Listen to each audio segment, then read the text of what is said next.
Alors on y va pour la dernière partie de cette section, Display Responsive ici, tac, on clique également là. Et là vous voyez que j'ai même pas fait toggle word wrap et pourtant les mots sont wrappés comme ça. Comment j'ai fait? Je suis allé dans File, Préférences, Settings et là en fait vous pouvez paramétrer un peu tout votre VS Code et si vous allez taper editor.wordwrap si je me souviens bien, voilà c'est ça. Et vous allez mettre sur On, hein, comme ça le fera automatiquement pour chacun de vos fichiers. Ok, plus besoin à chaque début de leçon de faire toggle word wrap ici.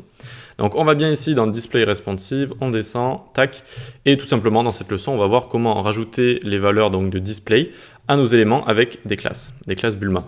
Donc isBlock pour lui rajouter DisplayBlock, hein, vous avez juste à faire inspecter, tac, et vous avez DisplayBlock ici. Ensuite, donc, on peut donc rajouter Flexbox sur le conteneur pour utiliser Flexbox avec ses items. Tac, donc vous voyez que là, le 1, 2, 3, ils sont passés les uns à la suite des autres, c'est des flex items. Et donc, on peut utiliser Flexbox avec ces items-là. Ensuite, inline is inline, et inline block, vous l'aurez deviné, is inline block. Is inline block. Voilà, maintenant on va voir, assez intéressant, comment cacher des éléments ou leur rajouter tout type de display suivant la largeur d'écran. Par exemple, ici, on veut cacher de 0 à 768 pixels, donc pour les mobiles. On va rajouter d'abord is hidden, donc ça va le cacher. Donc là, regardez, hop, il y en avait un ici, le premier texte, il vient de se cacher, ça lui met display none, et on lui dit juste pour les mobiles, donc mobile comme ça. Tac. Et donc il va être caché de 0 à 768 pixels, ça veut dire que là je suis au-dessus, et si je descends en dessous, eh bien il va se cacher, se montrer, se cacher, se montrer. Voilà, donc là c'est pour un seul type d'écran, donc là ça va être pour les mobiles, ensuite on va le faire pour, hop, je le copie ici d'abord, tac. On va le faire donc pour tablette, et ensuite on rajoute only. Donc pour les mobiles on ne rajoute pas only, mais ensuite pour tout ce qui est tablette, desktop, widescreen, etc. on rajoute only.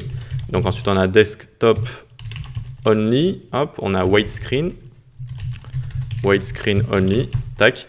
Et donc ensuite vous avez juste à jouer avec la largeur d'écran pour voir les éléments apparaître et disparaître suivant leur largeur d'écran. Ok. Ensuite donc on peut le faire pour plusieurs points, donc plutôt à partir de. Pour ce faire ici par exemple on fait is hidden touch. Donc là j'avoue qu'il ressemble beaucoup à is hidden mobile ici, sauf qu'il va jusqu'à 1023 pixels, d'accord. Là il est caché, hop, il est ici, d'accord, caché de 0 à 1023 pixels. Donc là je repasse en dessous, tac, ça va le cacher. Donc ensuite, à partir de, c'est-à-dire on met juste is hidden et tablette par exemple. Et donc à partir de 769 pixels, eh bien on ne va plus le voir. Là on ne le voit plus, on ne le voit plus, on ne le voit plus. Et si je descends en dessous, regardez, hop, il est ici, il vient d'apparaître. Voilà, vous pouvez faire le test chez vous si vous voulez. Et donc c'est parti, on peut faire les autres également. Is hidden desktop, tac. Donc là je le fais à la main, on aurait pu faire un petit copier-coller pour faire plus rapide. Widescreen et Full HD. Voilà le dernier type d'écran, is hidden Full HD.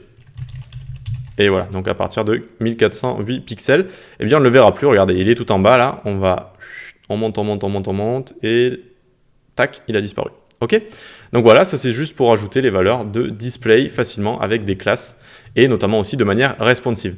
Allez, on va se donner rendez-vous à la prochaine section. On va voir un élément très important, c'est la grille. Donc comment créer ces dispositions, comment bien tout disposer, tout bien agencer sur notre page grâce à la grille de Bulma. Allez, à tout de suite.